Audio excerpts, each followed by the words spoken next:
तो हेलो दोस्तों, आप सबका स्वागत है आज के इस नए वीडियो में जिसमें हम बात करने वाले हैं ऐश के टॉप 10 पोकेमॉन्स के बारे में। और हाँ दोस्तों, ये वीडियो एकदम अपडेटेड होने वाला है। इसका मतलब मैंने इस वीडियो में ऐश के अलोला और गैलर में पकड़े हुए पोकेमॉन भी इस टॉप 10 पोकेमॉन की लिस्ट में शामिल किए हुए हैं। इसलिए इस वीडियो को आप ज़रूर एंड तक देखिएगा। और अगर आप इस चैनल पर नए हैं तो सब्सक्राइब कीजिएगा और लाइक, कमेंट और शेयर कर दीजिएगा। तो फिर देखते हैं 10th नंबर पे कौन आता है। तो फिर 10th नंबर पे आता है हमारा नागानाडेल। नागानाडेल ऐश का अलोला रीजन का पोकेमॉन है। और अलोलन रीजन में कोइंसिडेंस से कुछ अल्ट्रा वर्म होल खुल रहे थे जो कि कोई दूसरे पैरेलल डिमेंशन या दुनिया से कनेक्टेड थे, जिससे दूसरे दुनिया के पोकेमॉन अलोला रीजन में आ रहे थे। और उसमें से ही एक पोईपोल भी था। पोईपोल नागानाडेल का फर्स्ट इवोल्यूशन है और ऐश अल्ट्रा गार्डियंस टीम का मेंबर था। और ये एक ऐसी टीम थी जो कि दूसरे दुनिया से आए पोकेमॉन को पकड़ के वापस उनके दुनिया में भेज देती थी। पर पोईपोल कौन से दुनिया से आया है ये उनके प्रोफेसर को समझने के लिए बहुत टाइम लग रहा था। इसलिए उसी बीच ऐश को पोईपोल की जिम्मेदारी दी गई थी और ऐश ने पोईपोल को पकड़ लिया था। पर बाद में सोलगेलियो की मदद से पोईपोल को वापस अपने दुनिया में भेज दिया गया था। पर लीग के टाइम पे पोईपोल इवॉल्व होके वापस आ गया था। पोईपोल नागानाडेल बन गया था और ऐश ने उसको लीग में भी इस्तेमाल किया था।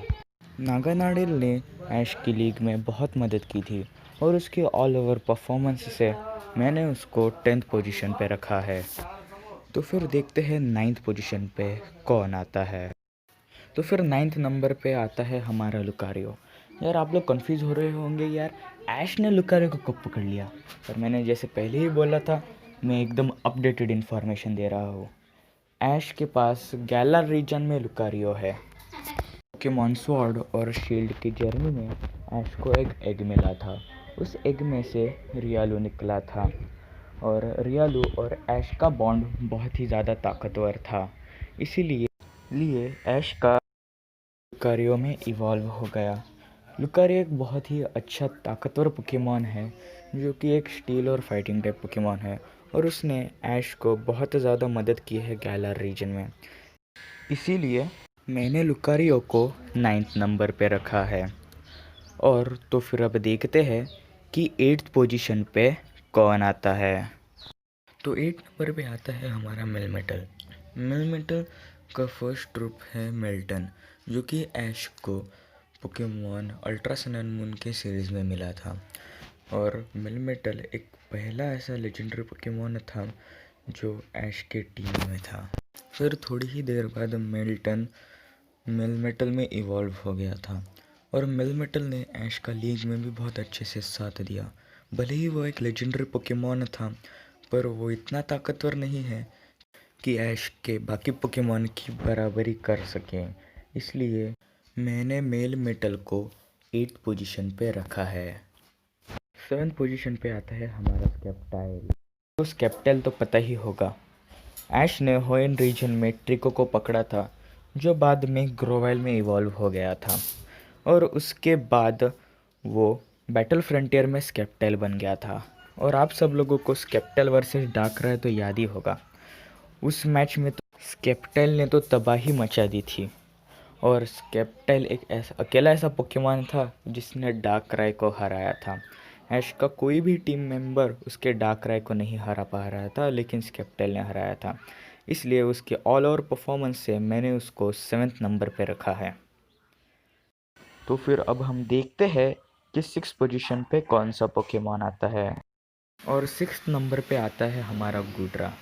गुड्रा ऐश का कालास रीजन का पोकेमॉन है। ऐश ने एक गुमी को पकड़ा था पोकेमॉन XY सीरीज़ में और उसके बाद उसका गुमी स्लिगो में इवॉल्व हो गया था।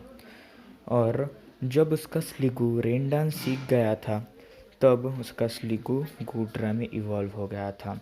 और उसने ही ऐश को कालास रीजन के 5th जिम बैच जीतने के लिए मदद की थी और उसने लीग में भी ऐश की बहुत ज़्यादा मदद की थी।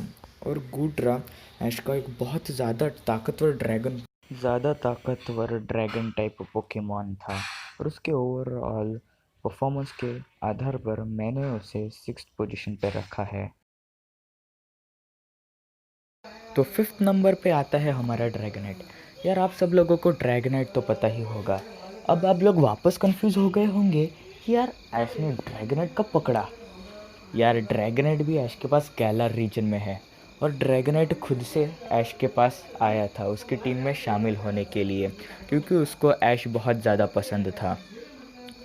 और ड्रैगनाइट अब तक का ऐश का सबसे ज़्यादा पावरफुल ड्रैगन टाइप पोकेमॉन है और वो ऐश की अपने सफ़र में बहुत ज़्यादा मदद करता है। इसलिए मेरे हिसाब से ड्रैगनाइट 5th पोजीशन पे डिज़र्व करता है।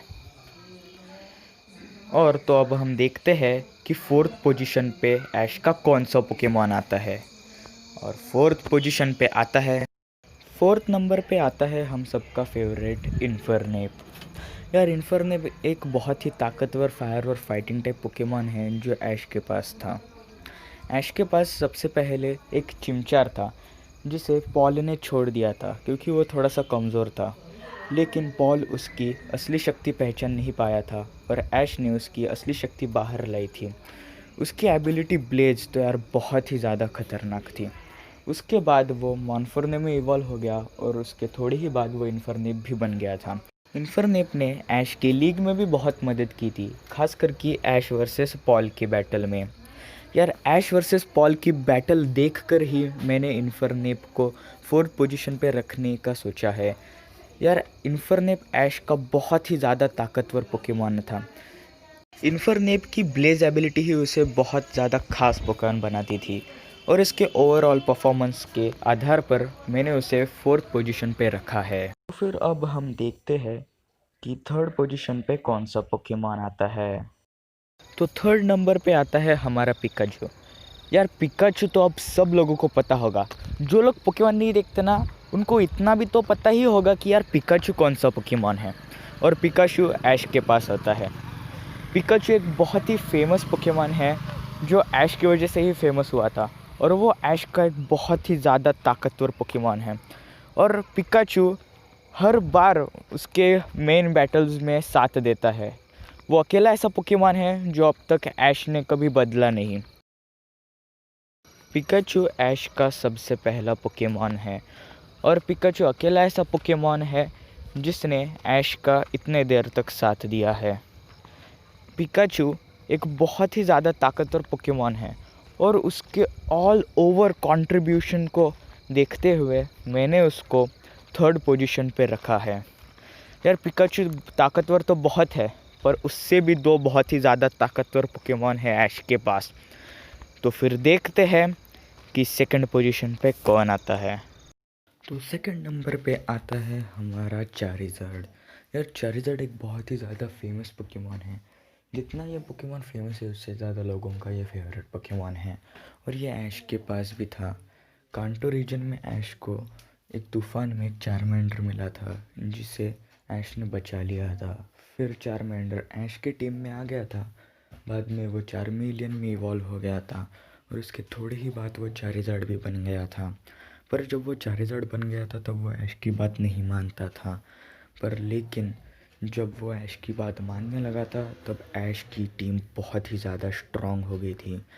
चारिज़ार्ड ऐश का एक बहुत ही ज़्यादा खतरनाक हथियार था और उसके ओवरऑल बहुत ही बेहतरीन परफॉर्मेंस को देखते हुए मैंने उसको 2nd पोजीशन पे रखा है। तो फिर यार बिना इंतज़ार करते हुए देखते हैं कि 1st पोजीशन पे कौन आता है। तो फिर 1st नंबर पे आता है हम सबका प्यारा Pokemon Ash Greninja. Ash Greninja Ash का अब तक का सबसे ज़्यादा ताकतवर पोकेमॉन है और ऐश ग्रे निंजा और ऐश का बॉन्ड इतना ताकतवर है कि उन्हें ताकत बढ़ाने के लिए मेगा स्टोन की भी ज़रूरत नहीं लगती। ऐश ग्रे निंजा सबसे ज़्यादा ताकतवर पोकेमॉन था। वो दोनों बैटल में एक हो जाते थे और जब भी ऐश ग्रे निंजा को दर्द होता था तब ऐश को भी दर्द होता था। ऐश को जो फ्रॉकी मिला था वो सबसे अलग था। वो एक बहुत ही ज़्यादा ताकतवर ट्रेनर की तलाश में था और उसने खुद ने ऐश को चुना था और उसके बाद वो फ्रॉगीडर में इवॉल्व हो गया था, फिर ग्रे निंजा बन गया था। फिर उसने अपनी सबसे बड़ी ताकत दिखाई ऐश ग्रे निंजा बनकर। ऐश ग्रे निंजा ऐश का सबसे ज़्यादा ताकतवर पोकेमॉन है और इसीलिए वो फर्स्ट नंबर पे डिज़र्व करता है। तो यार ये थे ऐश के टॉप 10 पोकेमॉन। अगर आपको ये वीडियो पसंद आया होगा तो ज़रूर लाइक कीजिएगा, और अगर आप इस चैनल पे नए हैं तो सब्सक्राइब भी ज़रूर कीजिएगा, और शेयर और कमेंट करना मत भूलिएगा।